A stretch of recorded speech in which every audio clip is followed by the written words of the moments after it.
Sobat Genki, kali ini kita akan membahas mana yang lebih hebat, pesawat tempur buatan Amerika Serikat atau Rusia. Tergantung masing-masing pesawat yang dibandingkan. Secara garis besar keduanya sama-sama seimbang, tapi mungkin Amerika Serikat sedikit lebih baik karena sudah sangat sering terlihat dalam operasi tempur.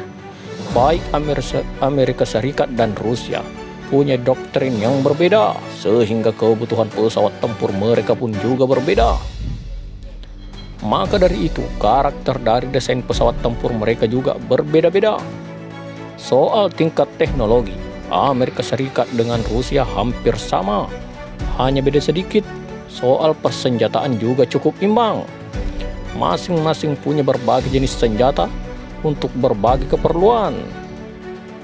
Mungkin yang akan lebih menentukan siapa yang lebih baik adalah kemampuan pilot dan dukungan bagi pesawat tempur. Idealnya, pesawat tempur tidak terjun sendirian, harus ada dukungan jarak jauh yang mengiringi pergerakan pesawat tempur untuk menjamin keselamatan dan memberi situational awareness yang lebih besar. Pada level ini, spesifikasi pesawat tempur masih nomor 2. Contoh paling sederhana seperti serangan udara Israel ke Suriah tahun 1982 lalu. Jumlah pesawat tempur yang terlibat dari kedua negara tersebut seimbang. Yang jadi perbedaan, Israel dalam posisi menyerang. Israel juga mendapat dukungan elektronik dari drone untuk menangkap sinyal radar dan pesawat untuk melakukan jamming. Mayoritas pesawat tempur adalah F-15, F-16, dan F-4. Suriah sendiri dalam posisi bertahan. Tidak ada dukungan elektronik, hanya ada sekitar 30 unit pertahanan udara dan radar berbasis darat. Mayoritas pesawat MiG-21 dan MiG-23 buatan Soviet. Menariknya, dalam hitungan jam, Suriah kehilangan setidaknya 82 pesawat tempur dan 29 sistem pertahanan udara.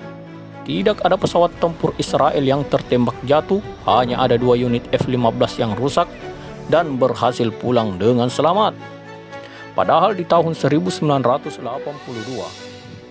MiG-21 dan MiG-29 masih tergolong kelas menengah ke atas, dan ternyata dukungan elektronik ini benar-benar membawa perubahan besar.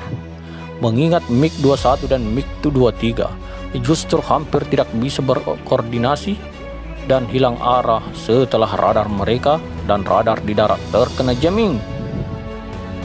Kalau bicara soal perbandingan apple to apple, mungkin ada beberapa pesawat yang bisa saya angkat. Contohnya A-10 dengan Su-25. Keduanya sama-sama pesawat untuk melakukan misi close air support. A-10 sejauh ini terbukti lebih baik, senjata yang bisa dibawa lebih banyak dan bervariasi, mulai dari yang berpemandu sampai tidak berpemandu. Meriam otomatis yang dibawa kalibernya lebih besar dan membawa lebih banyak peluru.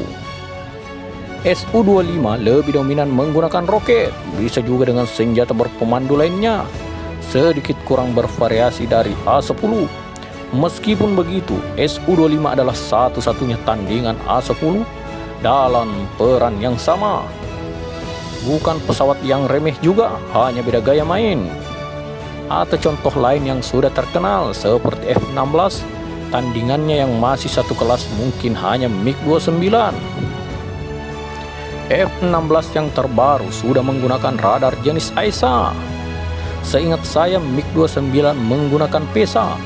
Meski ada beberapa varian yang direncanakan menggunakan AESA, orang sering salah paham bahwa AESA lebih baik daripada PESA. Tapi tidak juga sebetulnya. Yang sangat kurang dari MiG-29 dibandingkan F-16 adalah kapasitas senjata yang bisa dibawa.